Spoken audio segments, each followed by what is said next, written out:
I have always liked surprises and sharing with my friends, but what I am going to tell you next was something that definitely left me with no desire to go out on the weekends. It was Friday afternoon, and after a long day of work, my friends and I decided to go to a vacation home in the woods. It was only about 20 minutes away from the city, and it was the right place to clear my mind and think clearly. We decided to contact the rental company to see if the house was ready, and they confirmed that we could go. They told us that the keys were in the porch under the carpet. We were very excited because we had been waiting for this for a long time and finally had some free time to go somewhere away from all the noise and stress of the city. It was 4 o'clock in the afternoon and we set off to our destination.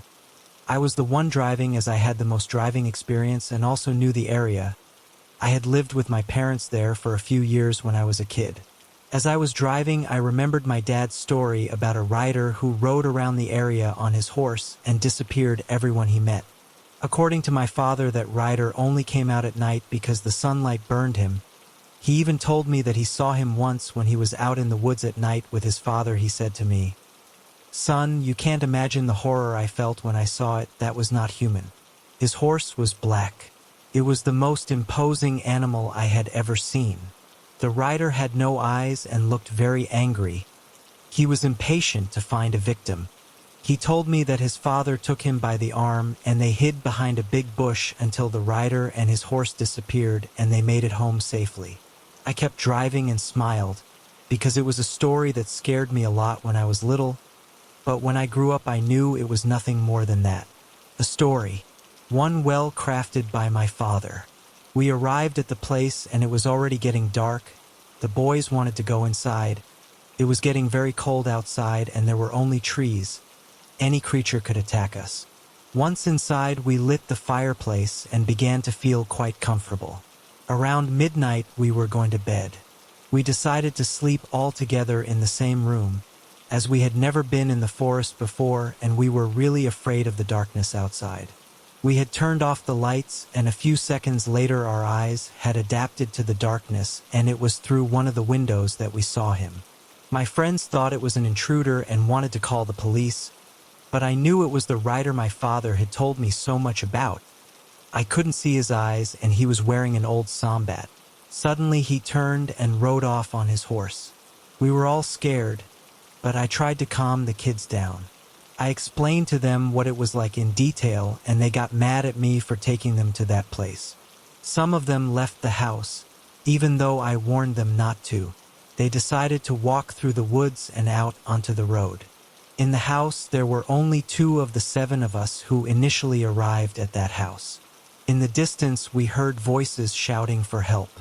As time went by, they were heard closer and closer until they disappeared. That thing was not playing around and it was definitely coming for us, so we had to get out of there as soon as possible. I took the key to the vehicle and we left the house, and as soon as we got outside, we saw it coming at full speed. We got into the car and with no difficulty we started it up. We left at full speed, but the rider was going at the same speed as the vehicle. It was at the entrance of the road where we lost him. All the way I was thinking about my father's stories and everything he had told me about that rider turned out to be true. As for the boys, they were never heard from again. We informed the police and together with a rescue team they searched for them for a month until they called off the search. They found no trace of them. It was as if the earth had swallowed them up. My father was concerned and told me that his father disappeared that way. One night he decided to go out to look for the rider and put an end to that beast once and for all, but he never came back.